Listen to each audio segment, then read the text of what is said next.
A sham divorce. Just 1 month. Connor slid the divorce papers across the table toward me. I glanced at the sheet. The house went to him. The car went to him. The joint savings were split 50-50. 50-50. I laughed. There's only 30 grand in that account. You want 15? It's just paperwork, he said, frowning. I'm co-signing a loan for a buddy, so I can't carry any debt in my name. I stared into his eyes. He looked away. Fine. I picked up the pen. He visibly exhaled. He had no idea I'd been waiting 3 years for this day. Before we go on, please subscribe to the channel and tell us in the comments where you're listening from. On the day we signed, Connor took the afternoon off work. Outside City Hall, he even staged a little scene. Honey, I hate putting you through this, he said, squeezing my hand. 1 month tops. Then I'll settle my friend's thing and we'll remarry. I nodded. I've got it all figured out. You'll stay at my mom's place for now. No need. I pulled my hand free. I'm going to my parents' place. He blinked. Your parents' place? That's so out of the way. We're divorced now. Living with your mom would be weird. He opened his mouth, then closed it. When the clerk asked if we'd thought it through, Connor jumped in. We're sure. I said the same. We're sure. He exhaled again. Outside, he offered to drive me to my parents. No thanks. I flagged a cab. You go to your thing. 50 yards down the road, I watched in the mirror as he stood on the sidewalk, phone to ear, face relaxed, almost smiling. I looked away and WhatsApped Maya. Done. She replied instantly. What's next? Wait. I leaned back and shut my eyes. 5 years ago, I married Connor, convinced I'd married love. He was 3 years older, a sales manager at a private firm pulling a little over 20 grand a month. I was an elementary teacher, 8 grand a month, later bumped to 12. We bought a place on the east side. Down payment, 80 grand, 50 from me, 5 years of savings topped up by 20 from mom and dad, and 30 from him. Mortgage, 8 grand a month. I paid 5, he paid 3. I thought we were building a life together. He thought I was an ATM. The pivot came 3 years ago. I came home early and heard him on the balcony. Don't rush. Just wait till the time's right and I'll kick her to the curb. I stood frozen in the living room. He ended the call, turned, saw me, paled for a heartbeat, then smiled. Who was that? I asked. A client, real pain, he said, walking over. Why are you back so soon? I stared into his eyes and said nothing. From that day, I paid attention. Opened a bank card he knew nothing about, slid $2,000 into it every month. Quietly confirmed whose name was on the deed. Pulled his credit report, traced every asset under his name. The deeper I dug, the colder I felt. 5 years of marriage and he'd registered a company, capital stock $500,000, without my knowing. Our joint checking account somehow never held more than 30 grand. Where was the money? I didn't ask, he'd have 100 ready lies. I simply waited for him to trip himself. Now, at last, he'd made his move. Sham divorce. Reason, helping a friend co-sign. Ridiculous. The friend he wanted to help was, I'd long since learned, a woman. Back at my parents' place, Mom greeted me with worry etched on her face. Really, just 1 month? Mom, I've got this. And the deed, it's in his name. Mom panicked. Are you insane? You put in most of the down payment and the bigger monthly cut. Mom. I pressed her hand. It's a fake divorce, not real. In a month we remarry, and the house is ours again. That was Connor's line. She still looked skeptical. Well, keep your eyes open. Don't worry. Dad sat nearby, smoking in silence. When Mom went to cook, he finally spoke. Sweetheart, keeping something from us? I met his gaze. You've always been like this. The bigger the storm, the quieter you get, he said, tapping ash. But whatever you decide, Dad's behind you. My eyes stung. Dad, I may be here a while. Stay as long as you need. That night Connor messaged. Home safe. Yeah. Good, get some rest. When I'm done here, I'll pick you up. Okay. The screen went dark. I lay in bed staring at the ceiling. Next morning, I took the week off. Maya asked, how are you going to dig? Start with the woman. You know who she is? Yep. I handed her my phone. I found her a year ago. On the screen, a photo of a woman in her late 20s, long hair, delicate features. Backdrop, a cafe. Opposite her sat Connor, both of them laughing. That's… Maya's eyes went wide. Brianna, his company's accountant, I said. Connor owns the firm on paper, but she's in it too. How'd you find out? Public corporate filings. 2 shareholders, Connor 60%, Brianna 40%. Maya whistled. More. I swiped to the next shot. Another property in his name. West Side, 83 square meters. He has a second place. Bought 2 years ago. 40 grand down, 1.2 million mortgage. Correspondence address on the purchase contract. Brianna's apartment. Maya stared at me.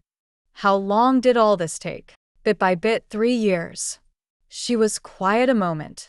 Why didn't you confront him sooner? Evidence wasn't enough, and I wanted to see how far he'd go. And now, I smiled. He served it to me on a platter. According to the sham divorce settlement, the house is his, the car is his. This house is worth $3.5 million. The car, $230,000. The so-called joint savings, 30 grand flat. He thinks I don't know his company cleared 800 grand profit last year. He thinks I don't know about the West Side condo. He thinks I'm a fool. He plans to use a 1-month fake divorce to strip me clean. Sienna was finally free to be with that woman out in the open, legally, in name, everything. Too bad he'd done the math wrong. 3 days after the sham divorce, Connor called. Honey, Sienna, there's a snag with the cosign loan. Might take a few extra days. My voice stayed level. How long? A couple, maybe 3 weeks. Fine. Don't worry, I'll come pick you up myself when it's done. Sure. I stared at the call log after he hung up. He wasn't calling me honey anymore. He'd switched gears fast. Maya invited me to lunch and asked what I planned to do next. I'm going to see someone. Who? Connor's mom. What for? To test the waters. The next afternoon, I showed up at my former mother-in-law's with a fruit basket. For a second, her face went awkward. Then she caught herself. Sienna, come in, sit. Auntie, just wanted to check on you. She took the basket. Still so polite, even after the divorce, such a sweet kid. I smiled coldly inside, calm on the outside. Auntie, what's Connor busy with these days? He said he's co-signing for friend. Whose friend? Her hands paused. I don't really poke around in Connor's business. Really? I kept smiling. That friend wouldn't happen to be surnamed Walsh. Her expression froze. Brianna, right? I held her gaze. Auntie, have you met her? The living room was silent for several beats. She set the fruit down, color draining from her face. Sienna, what are you implying? Nothing much. I stood. Just curious. You, she pointed. You come here making trouble after the divorce? I'm not making trouble, Auntie. I picked up my purse. Your son came to me first. Sham divorce, huh? It was for your own good. Once the loan guarantee clears. Auntie. I cut her off. How old is the child Brianna had for him? Her face went paper white. At the door, I looked back. Tell Connor I've got a surprise coming. Outside the gate, I speed-dialed Maya.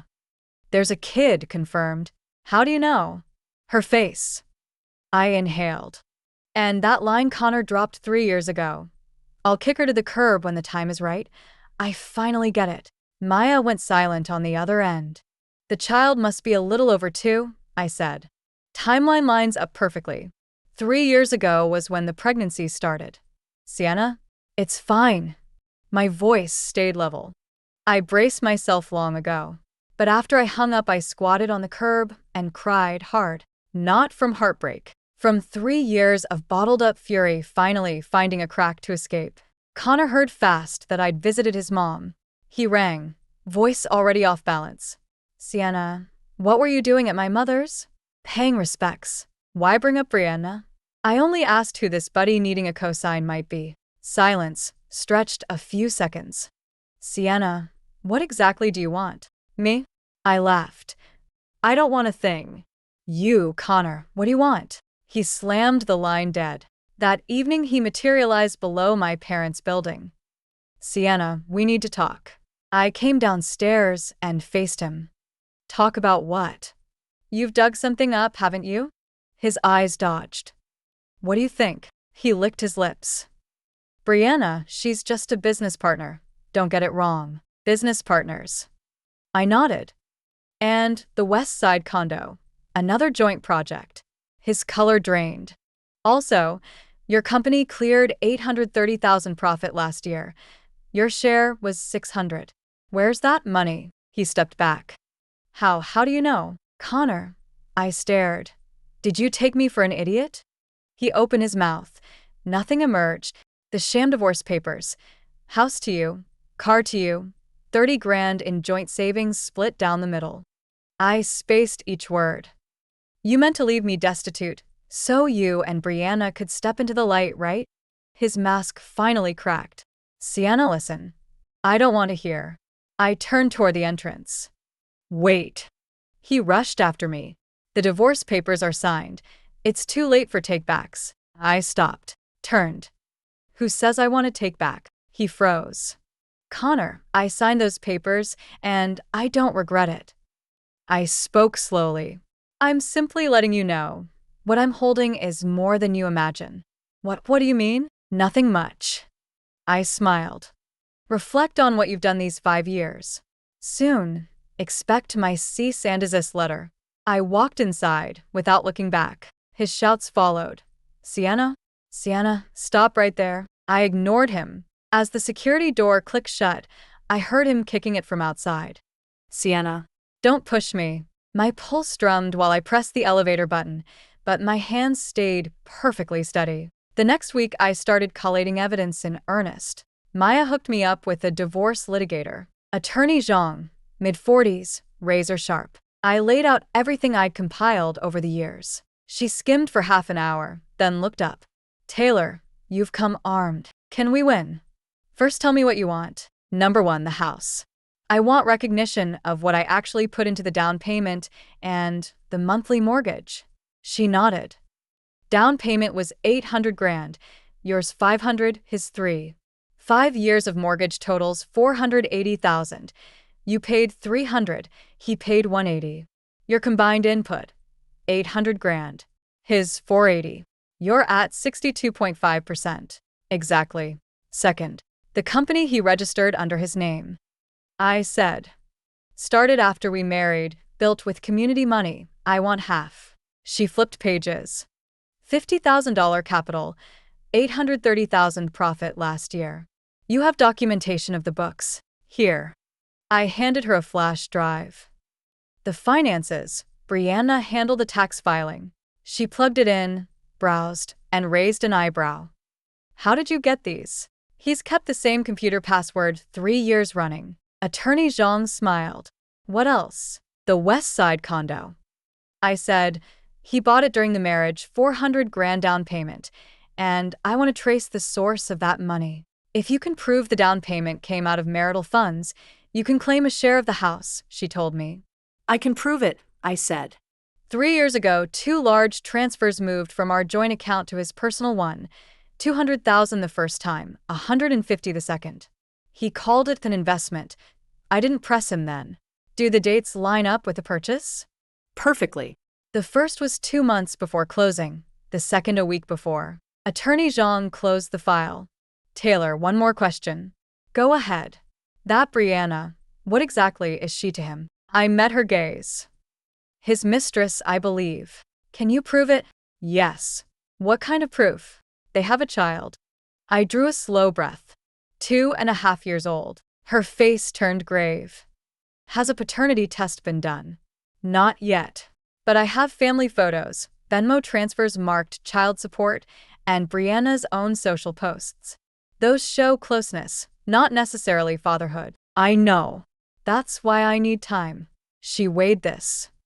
What's your plan? Make him admit it himself. She studied me. How? He's panicking. The sham divorce is in the bag as far as he's concerned.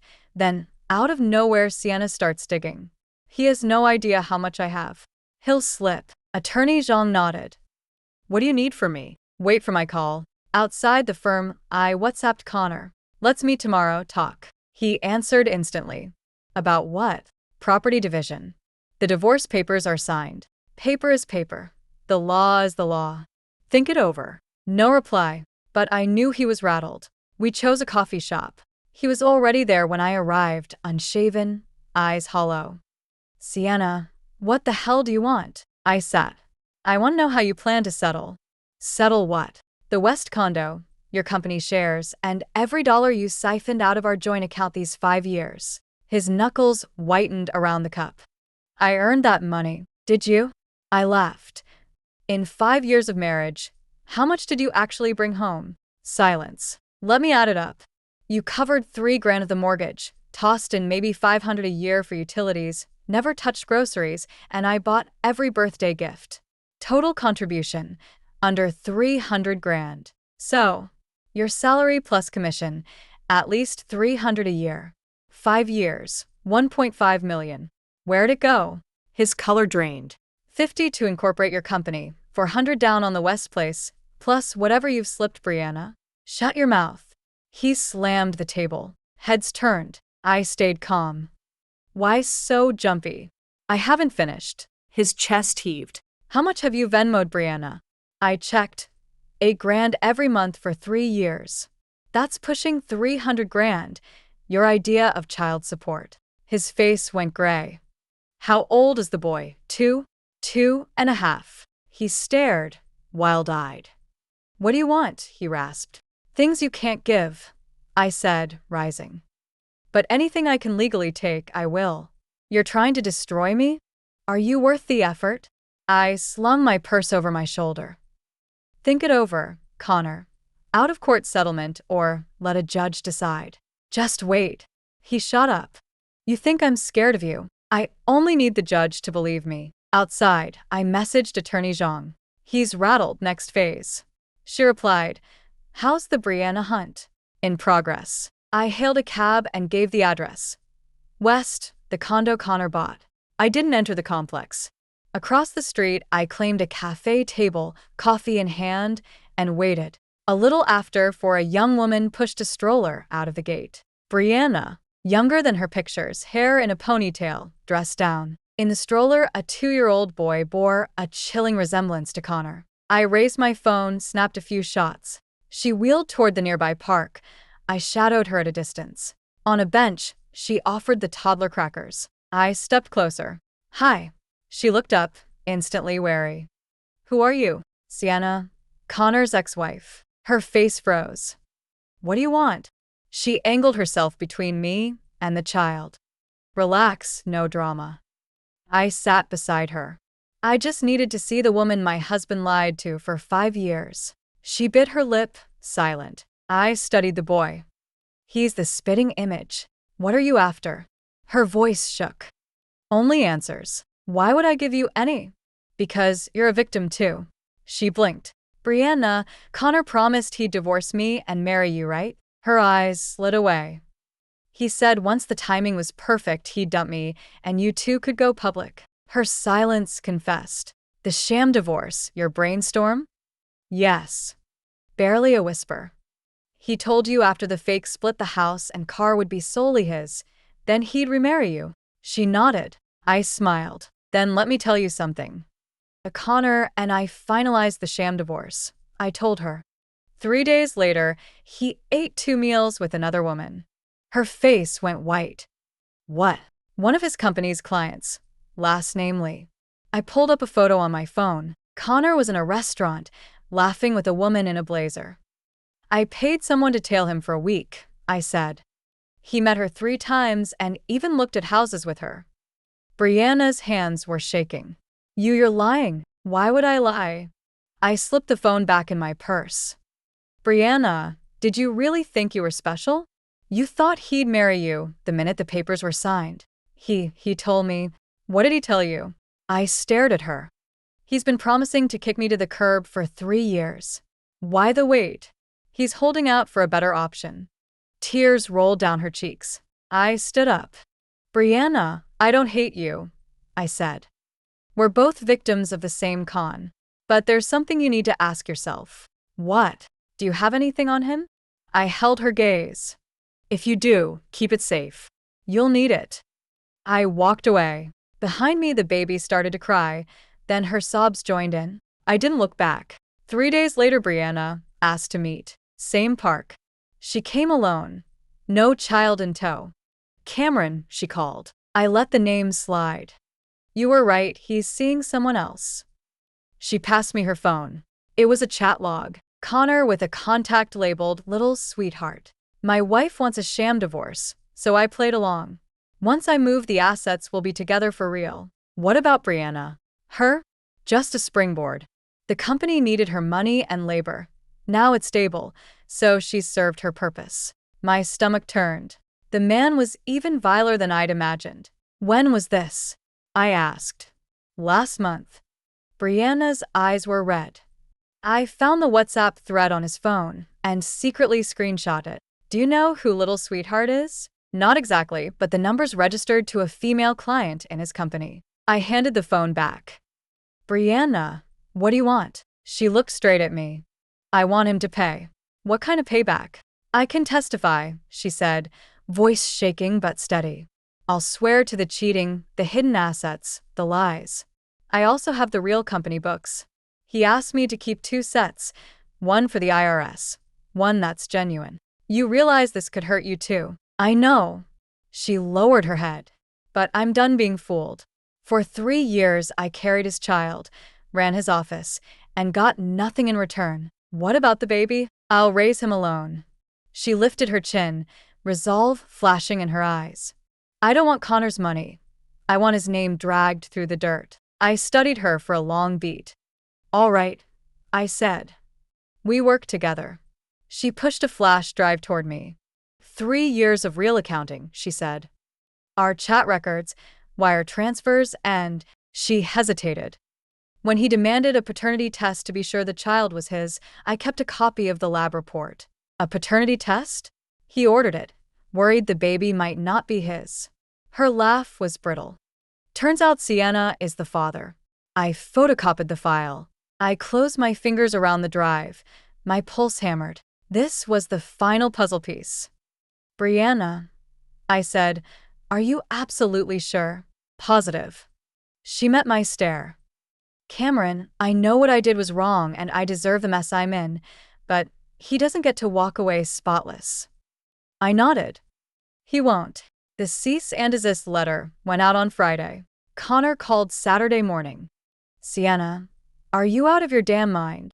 I put him on speaker, so every syllable rang clear. What's the problem? You're suing me? You sicked your lawyer on my company? What the hell do you want? What do I want? My tone stayed flat. I want what's legally mine. Legally yours? We signed divorce papers. House and car are mine. Connor, I said, do you know the penalty for marital asset concealment? Silence. During our marriage, you funneled joint savings into private accounts to launch your business, buy property, and support a mistress and child. That's called diverting community property. You have proof? Proof. I laughed. I own both sets of books you made Brianna cook. Dead air. Plus the screenshots where you call her a springboard and label me your ATM. Think that's enough? You, Brianna, that little. Save it. I cut him off. Here are your options. 1. Settle out of court. Tot up the property you shifted and return my share. I'll stay quiet about everything else. What's option 2? 2. We go to trial and I parade your adultery, asset shifting, and serial womanizing in open court. Ask yourself how your clients will react. A long pause. How much do you want? I'm not greedy. Split the West House by actual investment. I put in $800,000, you $480,000. I keep 60%. That's over $1 million. You also own the house in the West End, I added. 40 grand of its down payment came from our joint account. Hand that back. And your firm started while we were married. 60% of its profits belong to me. Net profit last year, $830,000. I'm claiming $500,000. $500,000? Might as well rob a bank. Guess how a judge would rule? I let frost creep into my voice. I'm being generous, Connor. Refuse, and we'll let the court decide. He hung up. I knew he'd cave, because losing everything wasn't a risk he could take. Connor sent his parents next. Both of them cornered me outside my parents' house. "Sienna, this is outrageous," his mother shrieked, finger jabbing at my face. "What did our Connor ever do to deserve being ruined?" I looked her in the eye. "Tell me, Mrs. Hayes, what exactly did Connor do wrong?" He only made the mistake any man might make. Do you have to be this ruthless? A mistake every man makes? I laughed. Start a company without telling me. Buy a house without telling me. Keep a woman and raise a kid without telling me. Call that a mistake every man makes. My father-in-law tried to smooth things over. "Sienna, let's talk this through. Don't blow it up. Blow it up."